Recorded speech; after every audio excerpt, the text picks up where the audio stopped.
আসসালামু আলাইকুম গাইস, কেমন আছেন? আশা করছি ভালো আছেন। আজকে খাওয়া হচ্ছে আমার পাঙ্গাস মাছের মাথা দিয়ে আলু দিয়ে খাচ্ছি। দেখেন, মাঝে মাঝে কয়েকটা পেঁয়াজও দিয়েছি। পেঁয়াজও আমার অনেক ভালো লাগে।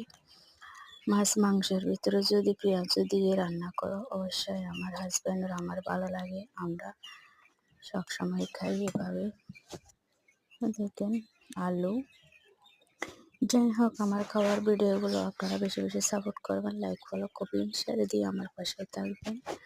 আসলে আমি হচ্ছে অনেক গরিব ঘরের মেয়ে। আসলে আমি অনেক কষ্টের থেকে ইউটিউব বা টিকটক বা এই ফেসবুক পেজ রাখছি। যাই হোক, আপনারা আমার পাশে থাকবেন। আমি আপনাদের দোয়া ভালোবাসায়, আপনাদের সাপোর্টের কারণে যাই দুটা টাকা যদি আর্নিং করতে পারি, দুটা ডালে ভাত খাবো। আপনাদের দোয়া ভালোবাসায়। আল্লাহ হাফেজ, ভালো থাকবেন, আমাকে ফলো করবেন।